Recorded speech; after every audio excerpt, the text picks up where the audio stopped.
जाओ पीछे। जात पात को मिटाने के लिए, भेदभाव को दूर करने के लिए, भारत का सबसे बड़ा कैंसर का जहर है जात पात। उस रोग से भारत को मुक्त करने के लिए हमने ठाना है। हमारा मिशन है, हमारा संकल्प है, हमारा विजन है। हर हाल में इस देश में सिर्फ 2 जातियां होनी चाहिए, एक अमीर की, एक गरीब की। जिस प्रण को लेकर के हम बागेश्वर धाम से रामराजा ओरछा तक 160 किलोमीटर की पदयात्रा कर रहे हैं। अब तो करो या मरो की बारी है, क्योंकि भारत पर संकट भारी है। हम भारत के लोगों को, हिंदुओं को बांग्लादेश जैसा जलता हुआ, बिखरता हुआ नहीं देख सकते, इसलिए हम हिंदुओं को एक करने निकल रहे हैं। पहले दिन की यात्रा में विशेष क्या है? पहले दिन की यात्रा में विशेष क्या है? पहले दिवस में विशेष तो यही है कि यात्रा शुरू हो रही है। दूसरा ये है कि हमारे जैसा आदमी जो 1 किलोमीटर नहीं चलता है, उसने संकल्प लिया 160 किलोमीटर का।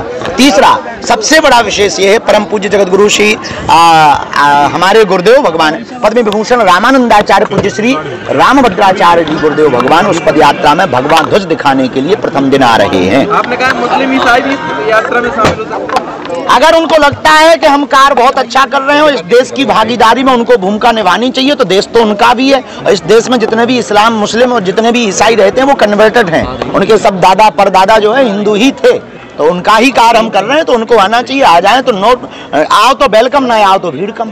पीले चावल दिए जाएंगे? पीले चावल हम तो नहीं बांट रहे हैं, आप बांटे आओ।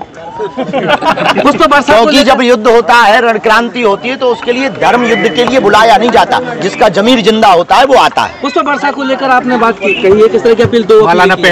हमने 2 अपीलें ये की हैं, प्रार्थना, क्योंकि हमारा संकल्प जो है वो संकल्प जब तक पूर्ण नहीं होता तब तक केवल पद यात्राओं में हम फूल माला नहीं पहनेंगे।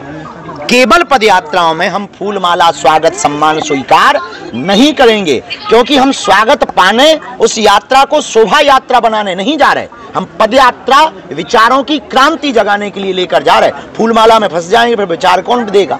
इसीलिए हम फूल माला उस पद यात्रा में स्वीकार नहीं करेंगे, खड़ाऊ हम नहीं पहनेंगे। हमारा लक्ष्य है जब तक हम भारत के हिंदुओं को एक नहीं कर लेंगे। एक चर्चा चल रही है कि पुष्प वर्षा हेलीकॉप्टर के माध्यम से की जानी है। नहीं, हमारे पास हेलीकॉप्टर की पैसा नहीं है। अगर आप दोगे तो विचार करके बताएंगे।